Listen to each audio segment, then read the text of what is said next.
Pues ese es el debate, ¿no? El estado de salud del presidente López Obrador es bueno, se confirmó la infección por COVID-19 y el cuadro clínico es leve, tiene un poco de fiebre, cansancio. Eso fue lo que informó esta mañana el secretario de Salud, Jorge Alcocer. El estado de salud del señor presidente es bueno. La infección por el virus SARS-CoV-2 se confirmó en unas horas después de su inicio de sintomatología, como ustedes saben.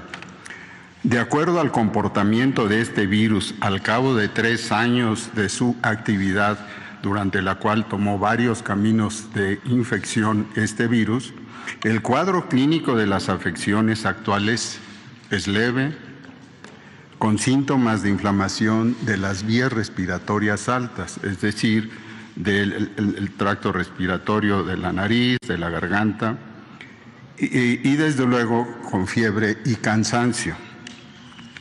Esta sintomatología es la misma que el señor presidente ha tenido.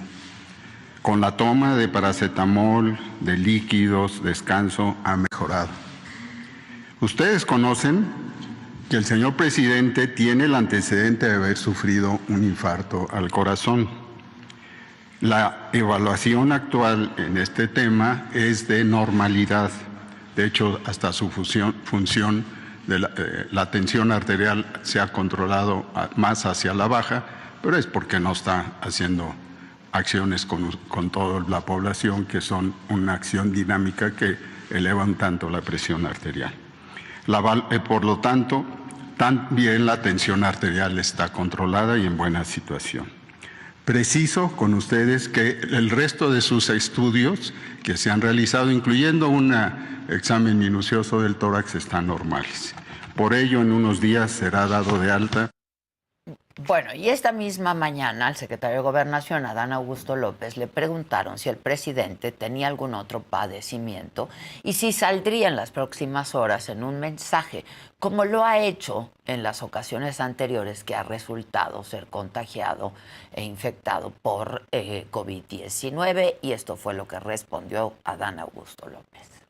En el ambiente, quién sabe de quién, ya aquí puntualmente el doctor Alcocer, que es posiblemente el médico con la mejor reputación y preparación del país y que está al frente de la Secretaría de Salud, pues ya nos presentó hace una hora el diagnóstico sobre el estado de salud del presidente. Desde luego que hay voces que se nutren de la desinformación, como dice uno de los libros, o posiblemente el libro más leído en la historia de la humanidad, pues esos son los que tienen podrida el alma.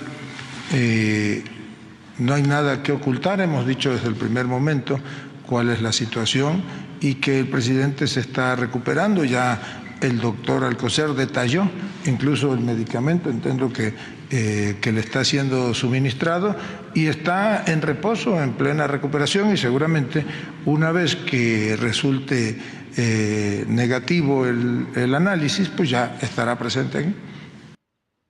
Bueno, vamos a hablar de este tema con Dulce María Sauri, justamente, expresidenta de la Cámara de Diputados. Dulce, ¿cómo estás? Hacemos contacto contigo. ¿Cómo te va?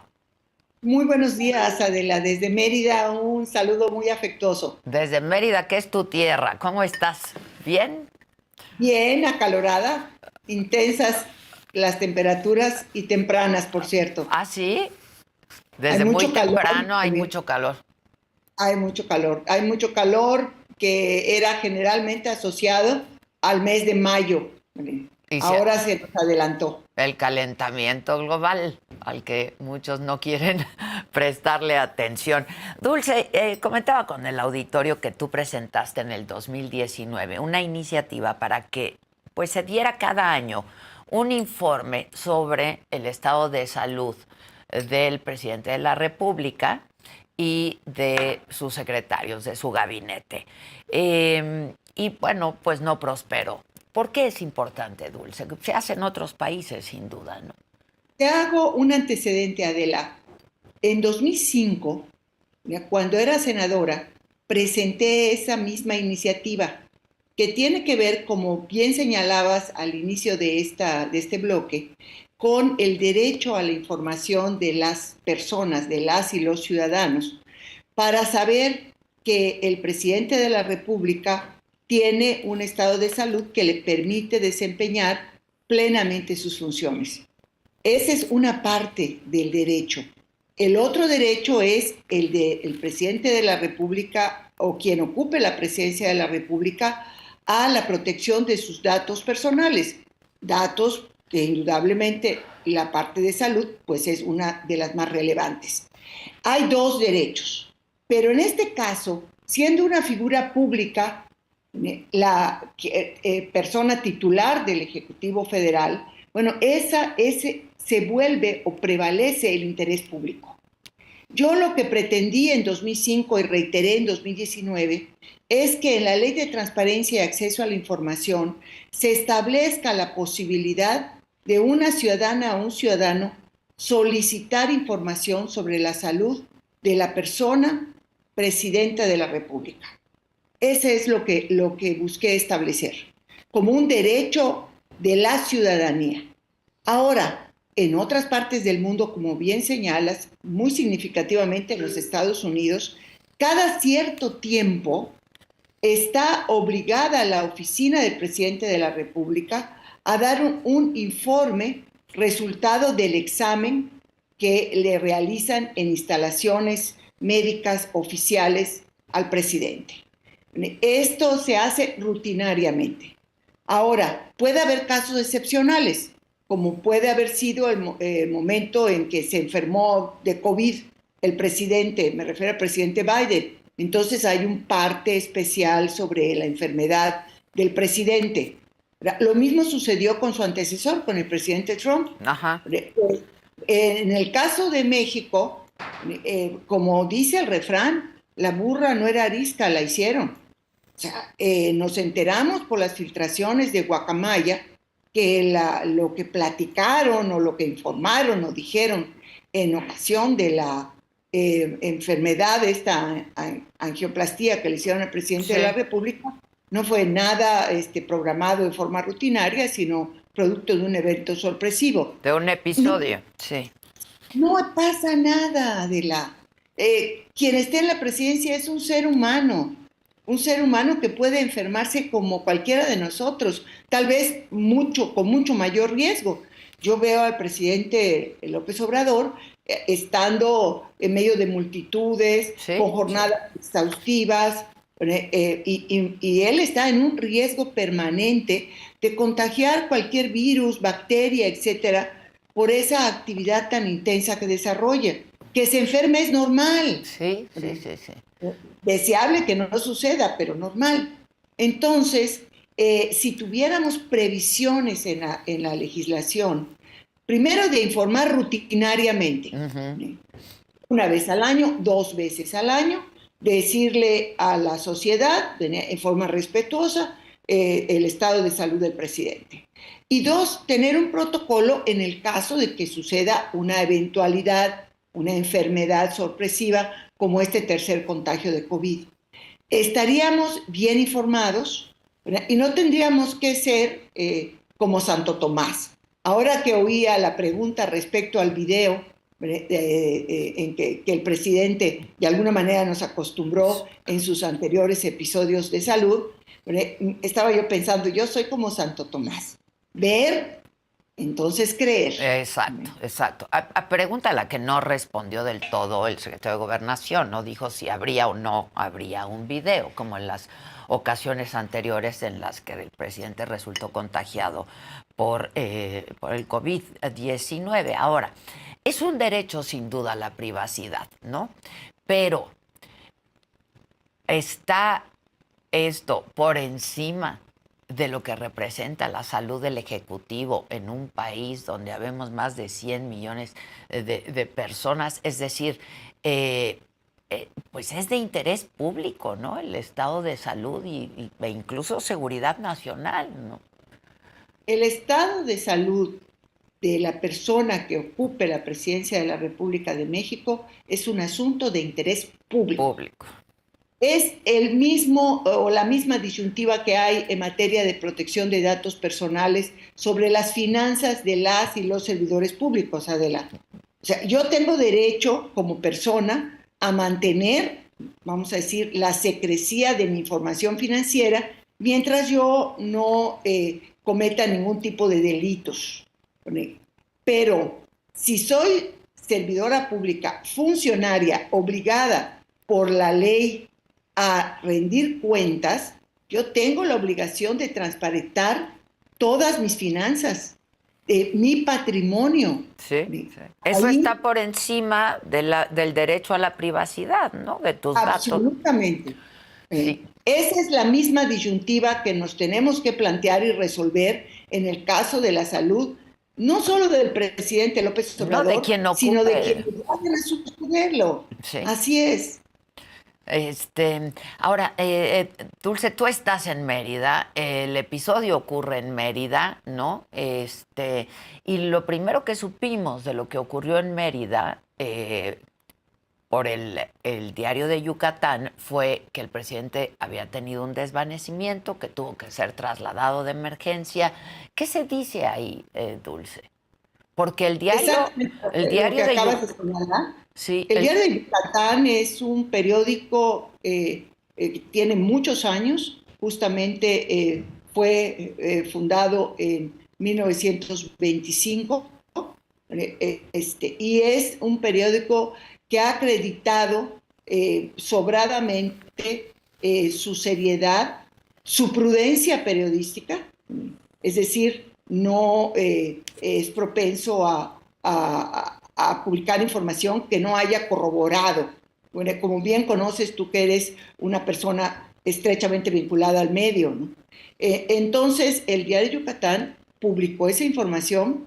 El día de hoy, por cierto, aparece una cronología de cuándo se enteró, el tiempo que le llevó al diario tener o corroborar la información, sí. Publicar la información, y luego la confusión que hubo entre el vocero presidencial, etcétera, este episodio que ya se conoce muy bien, y finalmente, pues, se desvaneció. A mí, la verdad es que cuando lo leí por primera vez, pensé incluso que había sido producto de un golpe de calor, no sabía que estaba saliendo del hotel. Exactamente. O sea, esto es, desgraciadamente, en estos días de calor tan intenso, pues algo que se puede presentar, sobre todo en personas como él, como yo, que somos adultas mayores, ¿no? Entonces, eso pensé. Ahora, si el presidente se sintió mal porque el COVID ya se le manifestó plenamente, bueno, ¿qué tiene de malo de decir, René? Se está yendo a México para poder estar en las mejores condiciones de aislamiento, ¿sí? Pero no deja de llamar la atención que a pesar de que dicen ahora que se sentía mal desde el sábado anterior, pues no hayan ido a la farmacia alguno de sus ayudantes a comprar la prueba rápida del COVID. O aquí, en Mérida, tenemos laboratorios que funcionan 24/7 para realizar las pruebas rápidas de COVID y de influenza, por cierto. Pero nada de eso sucedió. Oiga, no es Adela, no eres tú, no soy yo, es el presidente de México. Y que no se hayan prendido todas las alarmas desde la noche anterior para tratar de cuidar su salud, sí me parece muy extraño, la verdad. Y además, yo te iba a decir, el diario de Yucatán es un diario serio, ¿no? Y pues de los más, si no el más importante del estado, ¿no? El estado de Yucatán. Y no solamente eso, informan vía digital de lo que ocurre el domingo. Ayer lo publican en el impreso y hoy otra vez insisten en ello, ¿no? Nosotros hemos tratado de hablar con el editor o el director del diario, ha estado en reuniones y dice, y seguramente pues todos los medios lo hemos estado buscando, pero él insiste en que hubo un desvanecimiento, que desconoce el motivo del desvanecimiento, pero que hubo un desvanecimiento, cosa que niegan en Palacio Nacional, ¿no? A ver, yo lo que diría es, el periódico El Diario de Yucatán tiene casi, los va a cumplir el 1 de mayo próximo, casi 98 años de fundado en Yucatán. Es un periódico, quiero decirte, que es claramente polémico desde el punto de vista político. No es el momento, pero la historia política de Yucatán tiene en el Diario de Yucatán a uno de sus protagonistas más interesantes de seguir. Quiero decirte que cualquier cosa se puede decir del Diario de Yucatán, menos atacar su seriedad. Si el periódico publicó, y hay que ver con todo el cuidado con que frasearon la información, es porque tiene fuentes que le permitieron hacer la afirmación. Que no van a revelar las fuentes, pues como cualquier medio de comunicación. Claro, ese es un derecho, claro, de un periodista, no tienes por qué revelar tus fuentes. ¿Qué respalda su afirmación? Estos 98 años de historia, es todo. Ahora, ¿qué diferencias notas del manejo de la información, ¿no? Que han hecho ahora desde Palacio Nacional con administraciones pasadas, sobre todo priistas, digamos? Yo recuerdo un episodio que tuvo también Peña Nieto, ¿te acuerdas? Absolutamente. Y me acuerdo otra cosa, Adela, que fue en alguna medida lo que motivó la iniciativa que yo presenté en 2005. El presidente Fox anunció que iban a realizarle una intervención de la columna vertebral. Sí. Y que dejaba, a ver, esto lo recuerdas muy bien. Yo me acuerdo incluso del día, bueno, no exactamente del día, pero sí el evento que iba a suceder ese día, que me pareció muy poco afortunado que el presidente de México quedara fuera durante N número de horas, en que estaba anestesiado y volviendo de la anestesia, de la facultad del Ejecutivo de conducir la política exterior. Fue cuando en el Consejo de Seguridad de las Naciones Unidas se votó sobre la invasión a Irak. Uh-huh. Y México formaba parte del Consejo de Seguridad. Dije, vaya manera de evadir el asunto. Dije, hasta operación de por medio, pensó mi maliciosamente. Sí. Y a raíz de eso dije, bueno, pues si esto así es, debió haberse informado previamente y no en el momento en que el presidente estaba entrando al quirófano, pero se informó. En el caso del presidente Peña Nieto también hubo una serie de rumores en torno a su salud, que por cierto el presidente Peña Nieto los desmentía con video, me parecía corriendo. Entonces, hasta que hubo la información formal de que tenía algún tipo de lesión cancerosa en la piel y que fue operado, y un problema de la tiroides. De la tiroides. No recuerdo con precisión cuál fue. Y el presidente fue intervenido, salió muy bien, y hubo un cierto lapso donde estuvieron informando sobre la evolución favorable del presidente. Hay esos antecedentes inmediatos, pero lo que necesitamos, Adela, es que por sistema, por protocolo, si queremos llamarle así, por rutina, se informe con una periodicidad sobre el estado de salud de quien ocupe la presidencia de la República. Que vaya al hospital militar, si así lo considera, se le realice su chequeo, y los médicos del hospital militar, no el secretario de salud. Sí, claro. Los médicos del hospital militar den el parte de resultado de su salud, de las pruebas que le realizaron. No hay por qué ser invasivos, no tienen que decir cuál es su nivel de hemoglobina, ¿verdad? Y si tiene los leucocitos bajos o altos, no. ¿Verdad? Es simplemente una información del estado general de salud del presidente. La salud física, no estoy hablando en este momento de la salud mental. ¿Sí? Eso ya sería materia de otra plática. De otro debate, ¿no? Absolutamente. Ahora, esto lo que provoca ante la ausencia y las contradicciones en la información, etcétera, y ante la ausencia de información, pues que haya incredulidad sobre lo que se dice ahora en Palacio Nacional, ¿no? Y pues nada, cuando no hay información se llena de rumores, ¿no? Efectivamente, y el problema no es que no haya información, Adela, porque bueno, el secretario de Gobernación ayer, el secretario de Gobernación hoy, Hoy el de secretario nuevo. de Salud también. El problema es que las circunstancias de eventos previos nos hacen ver con escepticismo la información de los funcionarios. ¿Qué pasó para que nos tuviéramos que enterar de la situación que rodeó la angioplastía del presidente? Pues que hubo una filtración gigantesca de datos Sí. a través de Guacamaya.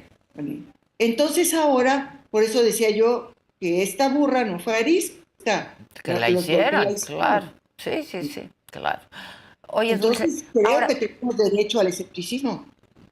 sin duda, sin duda. Ahora, hablábamos de que había que transparentarlo, pero por ejemplo, en el INAI muchas veces se ha dado la razón a Presidencia argumentando, ¿no? Justo el derecho a la privacidad y a la protección de datos personales.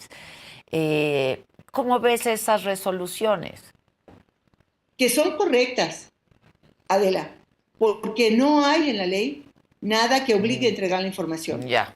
Pero Ok. sería el equivalente a que yo vaya al INAI a quejarse porque la ley me obliga a entregar mi declaración patrimonial y eso está invadiendo mi privacidad. El INAI inmediatamente desecharía mi queja, ¿verdad? Porque hay una ley que me obliga a entregar esa información. Por eso la reforma que yo propuse en 2005, la que reiteré en 2019, es que la propia ley de transparencia y acceso a la información contemple la posibilidad de que la información sobre la salud del presidente sea de carácter público. Ya. Así ya no habría problema. Ya. Oye, y hablando del INAI, ¿cómo ves la resolución de la Corte, ¿no? De la ministra de la Corte, Loretta Ortiz, para conceder, bueno, que se opuso a que el INAI pudiera operar con solo 4 comisionados, aunque no tuviera los 5? Hablando de la ministra Loretta Mira, yo Ortiz, no he que fue la leído, misma. Ok, sí, sí, adelante. sí, a ver, no he leído el texto de la resolución de la ministra, más que el resultado, negando. Pero me imagino que la ministra se fue al origen de esa disposición hasta cierto punto extraña. ¿Por qué los órganos colegiados son impares? Porque siempre el número impar permite o evita que haya un empate en las votaciones. Por eso son impares, por eso hay 11 ministros de la Suprema Corte, ¿Sí? por eso hay 7 magistrados del Tribunal Electoral, por eso hay 11 consejeros y consejeras del INE. Bueno, y en este caso, sabemos que hay 7 comisionados del Instituto Nacional de Acceso a la Información, del INAI. Bueno, tendría que haber ido al debate de la reforma constitucional que estableció que, a diferencia de otros órganos colegiados, no sea la mitad más 1 la que integre el quórum, sino 5. Sí, sí, sí. O sea, ¿cuál fue la razón? Sí, y allá tiene que haber en el debate, yo no conozco, recuerdo que ese debate se dio, si la memoria no me falla, en 2013, o sea, se revisó algo que venía desde 2013, que tuvo varias revisiones, y esa fue en 2013. Hubo otra en 2007, no sé de cuál de las dos reformas constitucionales es, con franqueza, pero tendría que haber visto las razones, y en función de las razones, fundamental la negativa, porque es muy fácil decir, la letra dice que tiene que haber 5 de 7. Sí, eso dice la letra, pero una resolución responsable frente al cuestionamiento de la inhabilitación de un órgano constitucional autónomo del INAI merecería un análisis cuidadoso antes de aplicar la letra a la jatabla. Ya, sí. Lo mismo acaban de hacer los ministros y ministras en el caso de la Guardia Nacional, Guardia como Nacional. institución de carácter civil. Sí. Sí. A mí me parece que la ministra Ortiz se fue por la vía fácil, la vía complaciente, pero tendrá que irse al fondo del asunto, porque esta es una medida cautelar que estaba solicitando el Pleno del INAI. para poder sesionar. Pero la Corte tiene pendiente ir al fondo del asunto. Del asunto. Oye, ya hablando de la Corte, pues hay un plantón ahí, indefinido afuera de la Corte, con pues leyendas muy duras y muy fuertes en contra de la ministra presidenta Norma Piña, ¿no?